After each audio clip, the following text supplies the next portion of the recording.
Welcome back to New York City. Dan Leach here with you. We're at the Benzinga Fintech and FODA conference, having a great time.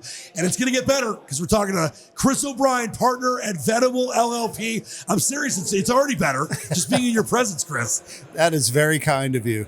Well, we're in a very fascinating time, not just in the general, world time, but in the industry of digital assets and obviously financial tech. You're someone that's been around for a long time doing this. You look very young, by the way.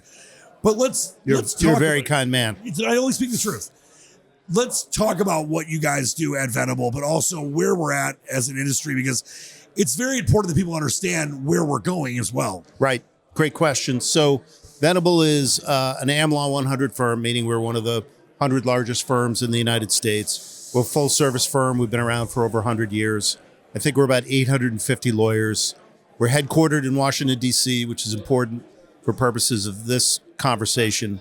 I'm in Los Angeles, but we're in every major city in the United States. We're a full service firm.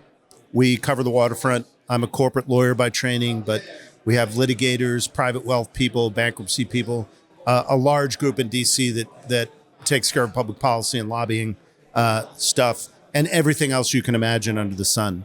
I've been in this industry in crypto since 2016, which is a long time ago for big firm lawyers. There really weren't that many big firms that were involved and saw crypto as an industry of the future, which we did back in 2016.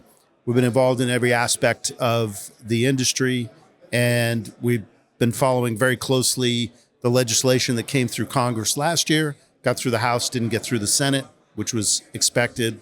And now we're looking at what's coming for the future with this election cycle. Yeah, let's talk about that. Obviously not being divisive at all. We're stating facts.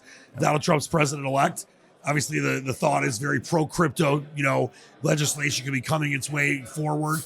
What are your thoughts on that, and where do you see this possibly maybe really helping the industry grow even more? Yeah, it's been a fascinating evolution, because if you dial all the way back to the beginnings of the industry, when people really started to pay attention to it, and you could call it an industry, 16, 17, 18, I think the industry was in a less developed stage in a lot of ways, including viewing regulation as the enemy. There was a lot of desire just not to be regulated. You can't understand our tech. We're something different. Shouldn't have anything to do with Washington, D.C. And that wasn't really a mature way to look at it. And the industry's changed a lot since then. And I think we're at a point where the industry wants clear regulations. Clarity is the businessman's friend. Ambiguity, and particularly when it comes to what's legal and what isn't, really isn't a friendly environment for business. It's a difficult environment. So the industry's wanted clarity. It's objected to the enforcement regime by the SEC and to a certain extent by the Justice Department. And in fairness to the industry and the regulators, I think, the law is written in 1933 for the securities industry. It's a little out of date. A little out of date, focused on the right things, Sure. Anti-fraud and protecting small investors. But a little out of joint with a tech where it's been impossible for exchanges to list, very difficult for issuers to list and comply with the law, very difficult to imagine tokens that can trade millions of times a day really fitting within the existing systems of trading securities. And a lot of ambiguity as to whether the very definition of securities was a good fit for a lot of what was going on in the industry. People want clarity. The industry got very involved in this election cycle. It's hard to overstate that. I was trying to think of an election cycle where one industry was benefited as much as the crypto industry might be benefited by an election result. And I couldn't think of one really. We saw that with all the crypto start chasing the sky as soon as the results. You saw the bump in crypto pricing. We'll have to see what emerges, but President-elect Trump appears to be very bullish on crypto. He's a crypto entrepreneur himself now. The Congress was a sweep, obviously, for Republicans. You're still going to need 60 votes in the Senate, right? Because there's a filibuster. But I think there are 8 Democratic votes there, at least, for some kind of sensible regulatory approach, which I think will be probably industry favorable. But, there are two sides to the spectrum. There's innovation and financial freedom, and then there's looking out for small investors, anti-fraud. And I think you'll see both of those represented. Maybe the mix will be different than it would have been had the election been different. Sure. And if I can take you back, Chris, you mentioned you've been involved with crypto specifically since 2016. What have you seen going back from there to where we're at now? And then let's spin it forward 10, 15 years. Could we be on a path to all digital everywhere? Paper's gone. And obviously it might take a little longer for that to happen, but what do you see the future holding? Well, it's a fascinating question. I think the issue specifically in crypto is, when are we going to see the breakthrough companies? When are we going to see, if I analogize back to the internet, the days of the internet, you're old enough to remember that. Where's the Google, right? Which revolutionized search. Not the first search company, but it revolutionized search. We all use it.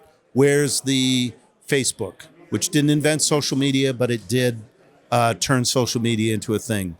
Where's the Amazon using crypto technology? Amazon disrupted a very old business, right? Retail. We haven't seen yet the public clamoring for a crypto-based solution. We haven't seen that yet. We haven't seen those killer companies.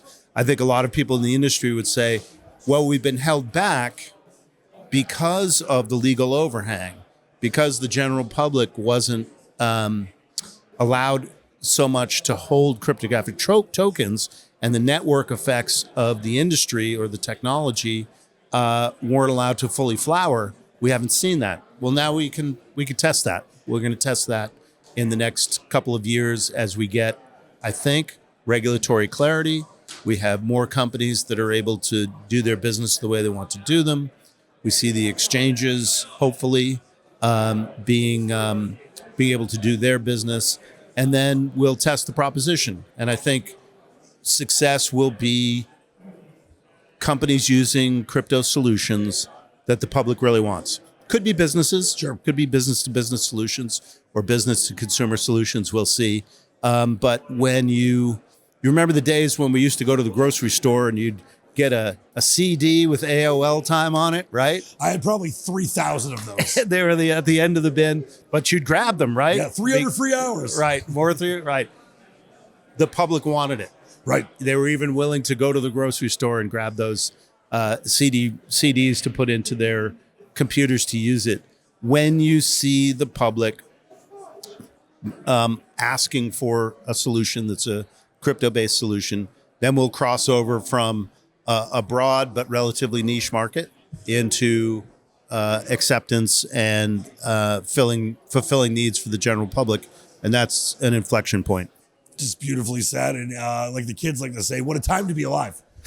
Chris O'Brien, managing partner at Venable LLC. Such a pleasure talking to you. And I think that we got some big times ahead of us. Thanks so much. Really appreciate it.